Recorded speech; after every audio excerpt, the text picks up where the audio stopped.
اعوذ باللہ من الشیطان الرجیم بسم اللہ الرحمن الرحیم الحمد للہ رب العالمین وصلی اللہ علی سیدنا محمد و اہل بیتہ الاطیبین الانجبین لا سیما الامام المبین بقیت اللہ فی الارضین واللعنۃ الدائمۃ الباقیۃ علی اعدائہم اجمعین اما بعد۔ معزز اور محترم ناظرین کرام، السلام علیکم ورحمۃ اللہ وبرکاتہ۔ مسلسل شریعت کے احکام آپ حضرات دریافت کر رہے ہیں اور ان کے جوابات آپ حاصل کر رہے ہیں۔ ظاہر ہے کہ اس ماہ مبارک رمضان میں جتنا ہم سب کا روزہ صحیح ہوگا اتنا ہی زیادہ ہم کو پروردگار سے اجر اور اس کا ثواب ملے گا۔ آپ حضرات بھی اپنے سوالات جلد از جلد کمنٹس باکس میں جا کر لکھ کر بھیج دیں تاکہ آپ کے سوالات کے جواب آپ کو کل اسی وقت اسی پروگرام میں دیے جا سکیں۔ سوال جو آج پوچھے گئے ہیں ان میں سب سے پہلا سوال یہ ہے کہ کیا ماہ مبارک رمضان میں ہمارے لیے سوئمنگ پول میں نہانا صحیح ہے یا صحیح نہیں ہے؟ جواب یہ ہے کہ آیت اللہ العظمیٰ آغا سیستانی حفظ اللہ تعالیٰ کی نگاہ میں اپنے سر کو پانی میں ڈبونا احتیاط مستحب یہ ہے کہ ترک کیا جائے۔ البتہ آغا کی طرف سے اجازت ہے کہ انسان اپنے سر کو ڈبو سکتا ہے۔ بقیہ مراجع کرام اس مسئلے میں سر کو پانی میں ڈبونے کی اجازت نہیں دیتے، لہٰذا انسان کو احتیاط کرنی چاہیے اور کوشش کرے کہ روزے کی حالت میں سوئمنگ پول میں اگر نہانا ہو تو سر کو پانی میں ڈبونے سے احتیاط کرے اور سر کو نہ ڈبوئے۔ البتہ آیت اللہ العظمیٰ آغا ثانی نے اس کی اجازت دی ہے، اگر ضرورت آن پڑے تو اس کام کے انجام دینے میں کوئی مشکل نہیں ہے۔ اگلا سوال یہ پوچھا گیا ہے کہ شہروں میں اختلاف پایا جاتا ہے اور کچھ شہروں میں عید یا مثال کے طور کے اوپر ماہ مبارک رمضان کا چاند پہلے نظر آ گیا اور کچھ شہروں میں نظر نہیں آیا۔ اس بنا پر اگلے دن انہوں نے اپنی پہلی تاریخ مانی ہے، تو ہماری کیا ذمہ داری ہے کہ ہمیں اپنے شہر کے مطابق عمل کرنا ہے یا دوسرے شہروں کے مطابق عمل کرنا ہے؟ اور بالخصوص اگر ہم سفر کر کے کسی دوسرے شہر میں جائیں اور اس شہر میں ہمارے گزشتہ شہر کی بنسبت اختلاف ہو چاند سے متعلق، تو ہماری کیا ذمہ داری ہے؟ ذمہ داری یہ ہے کہ اگر انسان کسی نئے شہر میں جا رہا ہو اور جہاں پر اسے روزہ رکھنا ہو یا جہاں کے چاند کے مطابق عمل کرنا ہو کسی کام کے لیے، تو پھر جو اس شہر کی رؤیت ہے اس کے مطابق اسے عمل کرنا ہے۔ جس شہر سے وہ آ رہا ہے اس شہر کی رؤیت کی بنا پر یا اس شہر کے چاند کی بنا پر اس کو عمل نہیں کرنا ہے۔ یہ ذہن میں رہے۔ یہ مسئلہ ان لوگوں کے لیے بہت زیادہ درپیش ہوتا ہے کہ جو مستقل سفر پہ رہتے ہیں یا ایک شہر سے دوسرے شہر کے لیے نکل رہے ہوں، تو ان کے سامنے یہ مسئلہ درپیش ہوتا ہے۔ اسی طرح سے سوال یہ پوچھا گیا ہے کہ اگر کوئی شخص یہ دیکھ رہا ہے کہ روزہ رکھنے میں کوئی بہت بڑا نقصان ہے، کیا اس نقصان کے مد نظر وہ اپنے روزے کو چھوڑ سکتا ہے؟ روزہ دو طرح کے نقصانات کے موقع پر چھوڑنے کی پرمیشن ہے۔ ایک وہ نقصان جو ضرر کی حد تک آئے، جیسے خدا نخواستہ روزہ رکھنے کی بنا پر انسان کی بیماری بڑھ جائے، خدا نخواستہ انسان کے بدن کے کسی پارٹ کو کاٹنا پڑ جائے، خدا نخواستہ انسان کی جان کے لیے خطرہ ہو، خدا نخواستہ انسان کے بہت زیادہ مال کا نقصان ہو، خدا نخواستہ انسان کی آبرو کا مسئلہ ہو، اگر کوئی ایسی مشکل آن پڑے تو پھر ایسے موقع پر انسان کو روزہ چھوڑنے کے لیے کہا گیا ہے۔ یا دوسرا موقع، اگر انسان کے لیے کوئی ایک ایسی سختی ہو جو معمول سے زیادہ ہو، نارمل سے زیادہ اگر سختی اس کو اٹھانی پڑ رہی ہو تو پھر ایسی صورت میں اس کو روزہ نہیں رکھنا ہے۔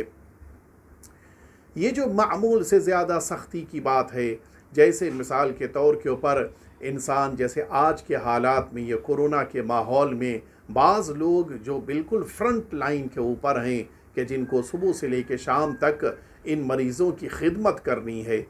جنہیں مسلسل طور کے اوپر پانی پینا ہے، یا مثال کے طور پہ مسلسل دوائیں کھانی ہیں، یا مثال کے طور کے اوپر مسلسل ان کو ایسی چیزیں استعمال کرنی ہیں کہ اگر وہ نہ استعمال کریں تو نقصان میں آ جائیں، اور اگر روزہ رکھیں گے اور ان چیزوں کو استعمال نہیں کر پائیں گے تو پھر ایسی صورت میں ان کو روزہ چھوڑ کر اپنے کو ان بیماریوں سے بچانا ہے اور اپنی خدمت کو جاری رکھنا ہے۔ لیکن یہ توجہ رہے کہ ان ساری صورتوں میں بعد میں ماہ مبارک رمضان کے گزر جانے کے بعد جب حالات ان کے لیے مناسب ہوں تو ان کو اپنے روزے کی قضا کرنی ہوگی۔ لیکن یہ جو حد سے زیادہ اور نارمل سے زیادہ سختی کی بات ہے، وہاں پر جو جملہ لکھا ہے آیت اللہ العظمیٰ غیثی ثانی نے، اس پر ہمیں توجہ دینی چاہیے۔ آپ کی نگاہ میں قربت مطلقہ کی نیت سے انسان ان بقیہ چیزوں سے کہ جن سے انسان کا روزہ ٹوٹ جاتا ہے، ان چیزوں سے اس کو پرہیز کرنا ہے، تاکہ ان چیزوں کے استعمال کرنے کی بنا پر کہیں روزے کی توہین کرنے والوں میں شمار نہ کیا جائے۔ لہٰذا اس کو احتیاط کرنی ہے اور ان چیزوں کو کوشش کرے کہ استعمال نہ کرے۔ اسی طرح سے سوال یہ پوچھا گیا ہے کہ ایک ایسا مرد مومن کہ جس کی عمر مثال کے طور پہ 90+ ہو چکی ہے،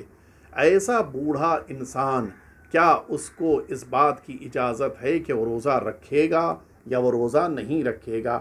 معمولاً اس ایج میں پہنچ جانے کے بعد انسان کے لیے زیادہ دیر تک بھوکا رہنا یا زیادہ دیر تک پانی کو استعمال نہ کرنا، پیاسا رہنا، یہ ان کے لیے خطرناک ہوتا ہے۔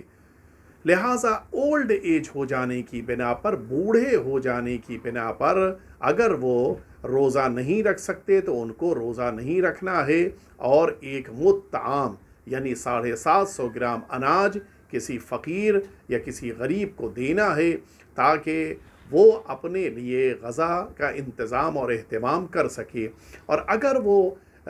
غذا کے بجائے یا اناج کے بجائے چاہیں کہ رقم دے دیں تو اس شرط کے ساتھ رقم دی جائے کہ وہ انسان اس رقم کو اپنے کھانے ہی میں خرچ کرے گا۔ ایک سوال یہ پوچھا گیا ہے کہ ماہ مبارک رمضان میں اگر کوئی شخص مکہ معظمہ یا مدینہ منورہ پہنچ جائے تو ایسے شہر میں پہنچنے کے بعد کیا اس کو اس بات کی اجازت ہے کہ جس طرح سے ان شہروں میں اس کو نماز پوری پڑھنے کا اختیار ہے، کیا ان شہروں میں روزہ بھی رکھ سکتا ہے؟ واضح سا جواب ہے جو پہلے بھی دیا جا چکا ہے کہ ان شہروں سے متعلق یہ جو 4 مقامات ہیں، شہر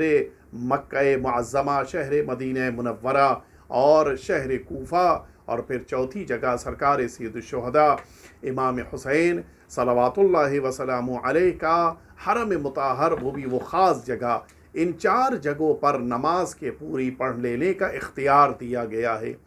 یعنی انسان چاہے تو نماز پوری پڑھے اور چاہے تو نماز کو یہاں پر قصر کر کے پڑھے۔ ایسی صورت میں ان جگہوں پر اگر کوئی شخص رکا ہو تو کیا 10 دن سے کم رکنے والے انسان کے لیے ان جگہوں پر نماز کے پوری پڑھ لینے کا تو اختیار ہے، کیا روزے بھی رکھنے کا اختیار ہے؟ جواب یہ ہے کہ یہ حکم صرف اور صرف نماز کے لیے ہے۔ روزے کے لیے صرف اور صرف مدینہ طیبہ میں وہ بھی نذر اور منت کا روزہ رکھنے کی اجازت ہے، وہ بھی جمعرات، جمعہ، سنیچر اگر انسان روزہ رکھے تو بہتر ہے، لیکن وہ ماہ مبارک رمضان کا واجب روزہ ان مقامات پر مسافر ہونے کے باوجود نہیں رکھ سکتا ہے۔ لہٰذا اگر ان شہروں میں انسان سفر پہ جا رہا ہے تو پھر بہتر ہے کہ وہ 10 دن کے قصد کے ساتھ جائے، تاکہ 10 دن قیام کرے اور پھر ہر روز وہ وہاں پر رہ کر روزہ رکھ سکے۔ لیکن صرف نماز کے پوری پڑھ لینے کے اختیار کی بنا پر وہ یہ سوچے کہ میں اپنے روزے بھی رکھ لوں تو اس کی اجازت نہیں دی گئی ہے۔ لہٰذا ان جگہوں کے بارے میں ہم کو توجہ دینی چاہیے۔ اگلا سوال یہ پوچھا گیا ہے کہ ہم جس کمپنی میں جاب کرتے ہیں اس کمپنی میں ہمارے ساتھ رہنے والے بقیہ افراد، ظاہر ہے کہ ہر ایک اپنے اپنے اعتبار سے روزہ افطار کرتا ہے اور پھر کوشش کرتا ہے کہ بقیہ کو بھی روزے کے افطار کا ثواب اس کو مل جائے، لہٰذا بقیہ کو بھی افطار کے لیے بلاتا ہے۔ کیا مجھے اس بات کی پرمیشن ہے کہ میں دوسروں کے ساتھ ان کے وقت پر افطار کروں؟ اس کا جواب یہ ہے کہ انسان کے لیے اپنے وقت پر افطار کرنے کا حکم ہے، کسی دوسرے وقت پر افطار کرنے کی اجازت جو اس کے افطار کے وقت سے پہلے کا وقت ہو اس موقع پر اجازت نہیں ہے۔ لہٰذا ہمیں توجہ دینی چاہیے۔ اگر ہم روزہ رکھ کے ثواب اللہ سے لینا چاہتے ہیں تو اس موقع پر روزہ افطار کریں کہ جس موقع پر روزہ افطار کرنے کا اللہ نے حکم دیا ہے۔ ہم اپنی مرضی یا دوسروں کی خوشی کی بنا پر نہ اپنے روزے کو خراب کر سکتی ہیں نہ اپنی محنت کو ضائع کر سکتی ہیں۔ لہٰذا کوشش کرنی چاہیے کہ ہم اپنے روزے کو اپنے صحیح وقت کے اوپر افطار کریں۔ سوال یہ پوچھا گیا ہے کہ کیا ماہ مبارک رمضان میں کبھی کبھی انسان تھک جاتا ہے، اس تھکے ہوئے حال میں کیا انسان قرآن مجید کو لیٹ کر پڑھ یا سن سکتا ہے؟ قرآن مجید کو لیٹ کر پڑھنا یا سننا یہ دونوں پوری طرح سے جائز ہے، لیکن قرآن مجید کی توہین نہ سمجھی جائے۔